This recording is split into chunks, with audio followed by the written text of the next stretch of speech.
ओम शांति। आज हमने बच्चों के लिए एक और सुंदर और महत्वपूर्ण विषय लाए हैं।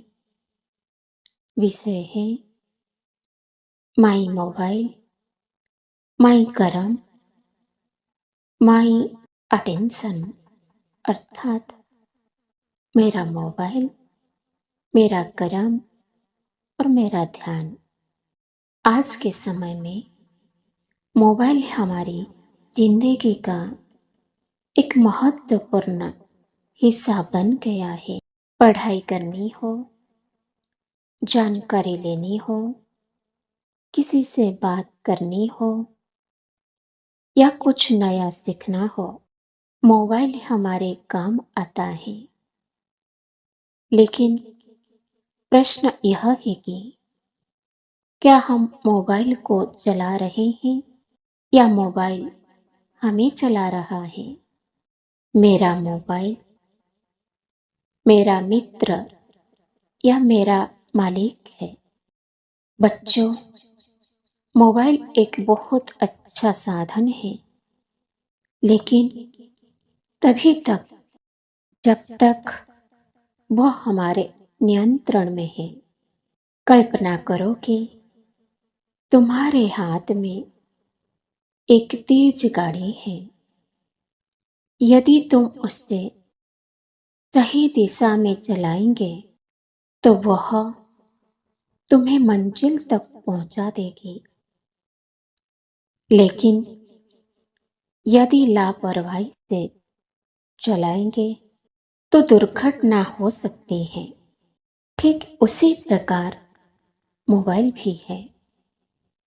यदि हम मोबाइल का उपयोग अच्छी बातें सुनने में, पढ़ाई करने में, ज्ञान को बढ़ाने में, माता पिता और शिक्षकों से संपर्क में रहने में करते हैं तो मोबाइल हमारा मित्र बन जाता है। लेकिन यदि हम घंटों बिना कारण वीडियो देखते रहते हैं, गेम खेलते रहते या बेकार की चीजों में समय गंवाते रहे तो वही मोबाइल हमारा समय और शक्ति चुरा लेता है। इसीलिए हमें रोज स्वयं से पूछना चाहिए कि मोबाइल का मालिक हूँ या मोबाइल मेरा मालिक बन गया है। दूसरा, मेरा कर्म। जैसा कर्म वैसा फल, क्योंकि दुनिया का एक बहुत बड़ा नियम है, जैसा कर्म करोगे वैसा फल पाएंगे। यदि हम रोज मेहनत से पढ़ाई करेंगे तो अच्छे अंक आएंगे। यदि हम माता पिता की सम्मान करेंगे तो आशीर्वाद मिलेगा। यदि हम सच्चाई और ईमानदारी से काम करेंगे तो सभी का विश्वास मिलेगा। लेकिन यदि हम समय व्यर्थ करेंगे, आलस्य करेंगे या गलत संगति में अपना समय को बर्बाद करेंगे तो उसका परिणाम भी हमें ही मिलेगा। मोबाइल का उपयोग भी एक कर्म है। जब हम मोबाइल पर कुछ देखते हैं, कुछ सुनते हैं या कुछ लिखते हैं, तब हम अपने मन और बुद्धि में संस्कार भर रहे होते हैं। इसीलिए हमें यह ध्यान रखना चाहिए कि मैं क्या देख रहा हूँ, मैं क्या सुन रहा हूँ, मैं किस प्रकार की बातें पढ़ रही हूँ, क्योंकि आज का काम ही कल का संस्कार बनता है। तीसरा, मेरा अटेंशन, मेरा ध्यान सबसे बड़ी शक्ति। बच्चों, आज की दुनिया में सबसे कीमती चीज क्या है? सोना, पैसा, हीरे, ये सब नहीं। आज सबसे कीमती चीज है हमारा ध्यान, हमारा अटेंशन। क्योंकि जहाँ ध्यान जाता है वहीं हमारी शक्ति जाती है। यदि पढ़ाई करते समय ध्यान मोबाइल में रहेगा तो पढ़ाई कमजोर होगी। यदि प्रार्थना करते समय ध्यान इधर उधर रहेगा तो मन शांत नहीं होगा। यदि किसी अच्छे कर्म में पूरा ध्यान रहेगा तो सफलता अवश्य मिलेगी। एकाग्रता ही महान लोगों की पहचान है। जब कोई खिलाड़ी खेलता है तो उसका पूरा ध्यान खेल पर होता है।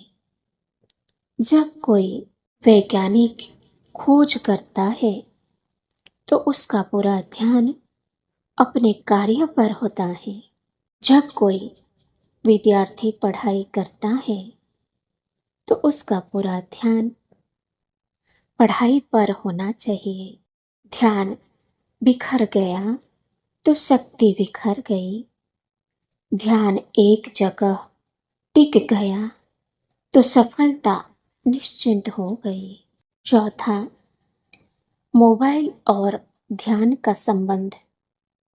आज बहुत से बच्चे कहते हैं, मेरा पढ़ाई में मन नहीं लगता, मुझे याद नहीं रहता, मैं जल्दी थक जाता हूँ। इसका एक बड़ा कारण है अत्यधिक मोबाइल का उपयोग करना। जब हम हर कुछ सेकंड में नई वीडियो, नई तस्वीर या नया संदेश देखते हैं तो हमारा मन चंचल हो जाता है। फिर वही मन पढ़ाई में टिक नहीं पाता। इसीलिए हमें मोबाइल का उपयोग करना चाहिए, लेकिन उसकी आदत नहीं बनानी चाहिए। पांचवा, एक समझदार बच्चे की पहचान।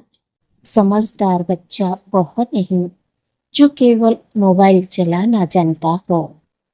समझदार बच्चा वह है जो समय का मूल्य जानता हो, मोबाइल का सही उपयोग करता हो, अपने कर्मों पर ध्यान देता हो, अपने ध्यान को सही दिशा में लगाता हो, माता पिता और शिक्षकों का सम्मान करता हो।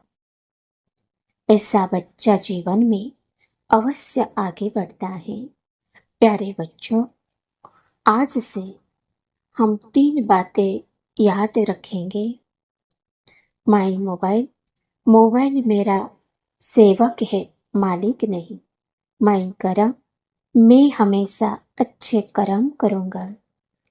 माई अटेंशन, मेरा ध्यान सही जगह पर रहेगा। जब ये तीनों बातें हमारे जीवन में आ जाएगी तब हम न केवल अच्छे विद्यार्थी बनेंगे बल्कि अच्छे इंसान भी बनकर दिखाएंगे।